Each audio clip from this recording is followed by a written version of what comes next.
Welcome to the Growing Your Business podcast. This is the show that dives into the big question, what's in it for me, for both the business and its customers? On each episode, we sit down with a business owner or leader to uncover their why, their values, and the stories that drive them to grow their business.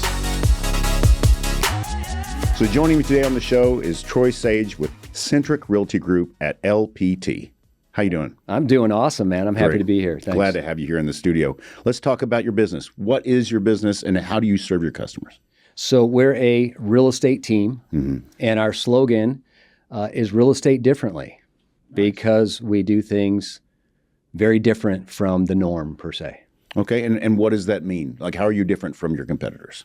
Our mission is to provide consumers true transparency. I think what's happened in the past maybe 5 to 10 years is that agents have lost their edge. They're used to the 3 Ps of real estate on a listing. They put a sign in the front yard, they put in the MLS, and they pray for a buyer. And anyone that's been in real estate has heard that phrase before. Sure. But I think agents have become complacent in how to actually work with the general public. So our goal is to be transparent and establish a game plan for each one of our clients, because each client has a different want and need to get to their destination.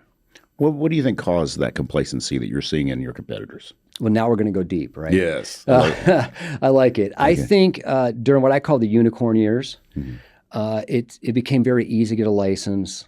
I think there's a lot of posturing on social media. And it became very easy to just say, hey, this is what your home is worth, and let's put it on the market and sell it.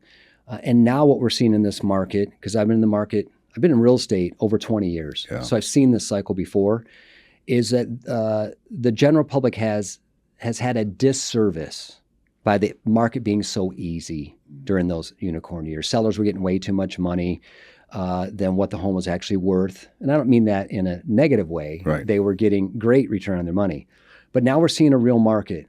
And when I sit down with clients now, they want to know what is the nuts and bolts of the market. Yeah. And I just don't, I don't want the consumer to be misled in any way, shape, or form. Right. So we're very analytical with our numbers. We're very purposeful in our marketing. For sellers, that we put a ton of marketing into getting their property exposed. And I think that's something that's going to come back if agents are going to stay in the business. I think it's interesting that you're putting the emphasis on the marketing, because marketing, even people I talk to in the business that I'm in, the media business, is there's lots of saturation, and a lot of what we're seeing out there is not human driven, right? And so you're competing with a lot of just stuff that is out there. So how do you maintain authenticity for your brand and for the people that you care for? That's a great question. Number one, we put the product first.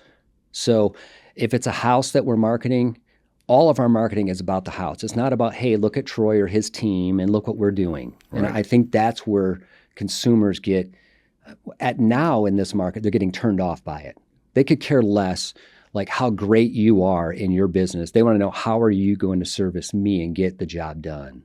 So all of our marketing is focused on the product, meaning the house. And if it's a buyer, all of our marketing, if we're attracting buyers, is let's establish a solid game plan so you understand that there's no hiccups or there's no surprises. I mean, nothing is worse than having a buyer buy a home and 6 months later they call and they say, hey, man, I wasn't told that there was higher property tax than what I had anticipated. Yeah. And that's a big one. We hear that a lot. And it's sad more than anything, if that makes sense. It's sad to have someone call and say, hey, Troy, I didn't use you as an agent, but I see your stuff on YouTube. And hey, can you check this for me? Like, oh, this wasn't explained to you. And now they're stuck. Right. But they can reach out to you, as they have, to at least see how they're stuck. And that's information to have, and definitely to make a better decision next time when they're ready to make a purchase. We all love stories. Yeah. So walk me through someone that reached out to you, was referred to you. How did you get them to their dream home, and what was the process there, and how are they now?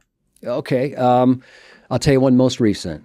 So I'm in 3 states. So I've been in real estate a long time. I have a team in California, a team in Arizona, but I live here and my focus is here with my team here. Yep. A gentleman called and said, hey, we're thinking about moving to the DFW area. Can you help us out? So he flew in. He found me on YouTube. Yeah. He flew in. Him and his wife showed him homes for 2 days, turned over every stone, found out what area he wanted. We couldn't find a home in those 2 days. So I said, not to worry, we do things a little bit different. So we kept looking for homes, and I went and I shot video of every home he was interested in and walked through as if he was with me. Sent him a private video. When he got the video, he says, that's the house. We wrote the offer. 21 days later, he was moving in. We were there to give him keys. And he has not only was he a client, he's become a friend. We've had dinner now, and that's the ultimate goal. He will tell the story like this. I was looking for a home, I gained a friend, and I love my house. There was no hiccups at the end. That's a great story. What is your favorite part about your business? So a lot of agents will say, I love being of service, right? I love helping people, and I will say the same thing. Sure. But if you're asking me nuts and bolts, my most favorite part of the real estate transaction is the negotiations. Really? I truly believe that there's a win-win situation in any negotiation. And I think in our industry where people butt heads is all ego-driven. I'll give you an example, if you don't mind. Of course. So here in Texas, we have an option period of time that the buyer can do their due diligence, have an inspection, and normally they come back and they say, hey, here's some things that we want fixed, or we want a chunk of money as a credit, or there's a bunch of ways to negotiate. This is a very pivotal point in negotiations. When the listing agent and the buyer's agent can come together and rationalize what's real and what isn't. Okay, so here's a real example. A $20 GFCI plug that needs to be installed into a kitchen or bathroom is not a $5,000 discount. Yeah, fair. Okay? Yeah. So I love having the conversation with the agent. I love having the conversation with my client and putting the reality behind it. So when we pull the emotion out and we talk reality and numbers and how do we keep it win for the buyer, no matter what side I'm representing, and how we keep it win for the seller to get them to their destination, things work really smooth. Now there might be some heated conversations per se. We're human, yeah. But that's my ultimate favorite part of the contract. Of course, at the end is everyone's favorite part, and some agents would say it's the commission. But to me, it's I get to see you. If you're selling your home with me, you get to go to that next destination. Yeah. What I tell my team members all the time is if you focus on money, you'll make a little. But if you focus on the relationship and you focus on what's doing right for the client, whether you agree with it or not, you will build an industry and you'll have continuous business. And you mentioned your team, and that's very important because anyone can have a message, but it sounds like your team is structured, has the same mindset you do. And so tell me about your team and the approach that I imagine you meet often, share stories, share commitments. Obviously, you're all in it together from a customer standpoint. Tell me about your team. So my team, I have 3 teams, but let's talk about Texas. Yeah, Texas. Okay. My Texas team, when I interview an agent, I, number one, want to make sure that we're on the same page. So if an agent comes to me and says, hey, here's a question I'll ask. What's your big why? Well, I want to make $1 million this year. Awesome. Who wouldn't? What's your big why? Well, I want to help people, or I want to build an industry, or whatever it is. That gets transformed into this is your purpose on our team. Okay? So the way I explain to my team is this. If you're really good at calling people, you're going to call people, but you're not good at being in front of people. Just like working out in a gym, we're going to work that muscle too. Yeah. So to answer your question about do we meet all the time. Sure. So I have a team meeting every Monday morning. And it's about 2.5 hours. As a matter of fact, it's open to all agents. I don't care what brokers they're at. If they want to learn something from me, great, I can learn something from them. It's a group effort. So I do not have a team where I go, hey, buddy, here's 10 people to call and let me know how it works out. It's, buddy, here's 10 people we're going to call together until I'm comfortable and you're comfortable in having the conversation. Right, and consistency. Consistency is super important. It's not about sales. What I tell my agents all the time is like, we're in the sales business.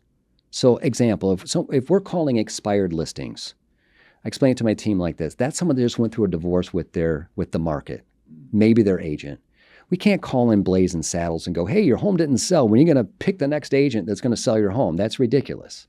We call to see, hey, if the home had sold, where were you going to go? And if we can show you a way that's possible to still make that happen, are you interested? If they say no, go pound sand, great, because there's 1.2 million people in North Dallas, Texas. It's a numbers game. That's where the sales comes in. Yeah.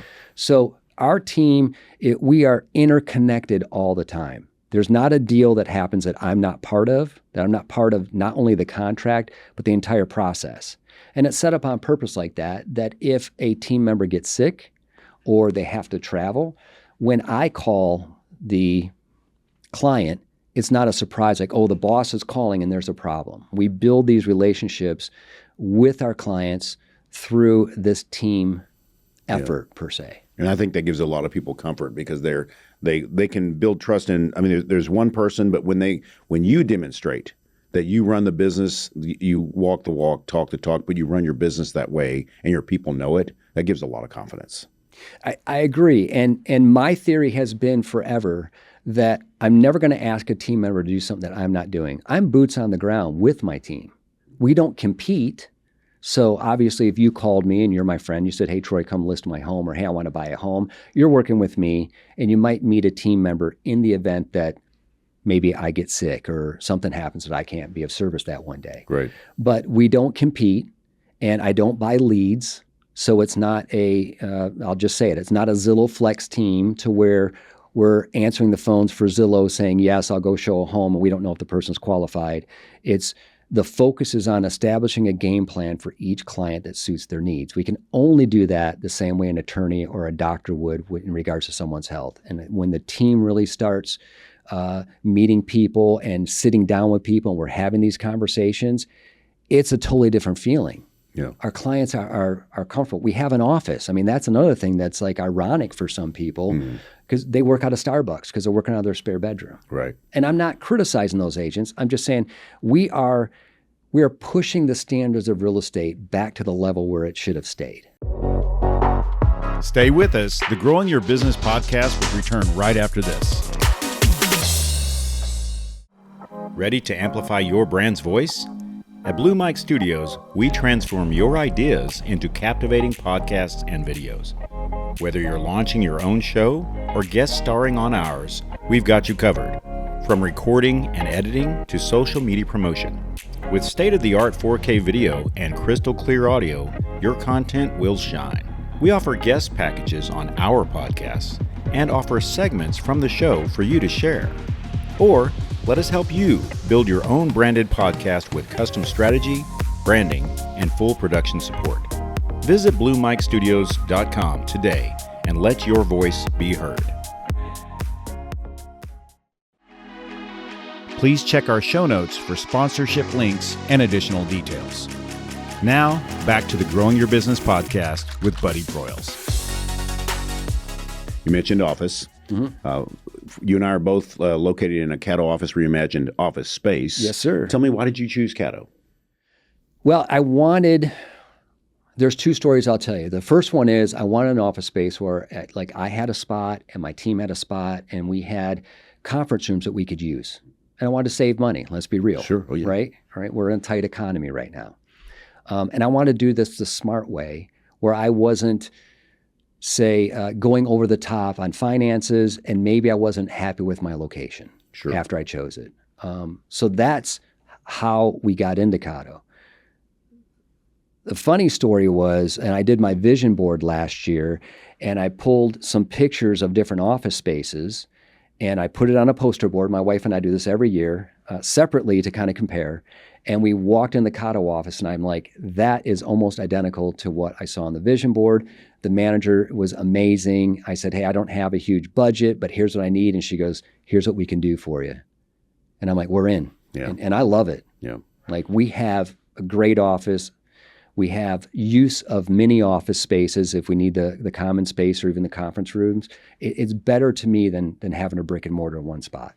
And you geographically, I mean, you can be all over the DFW market, but also you serve two other states. So let's talk about the markets there and how do you serve those?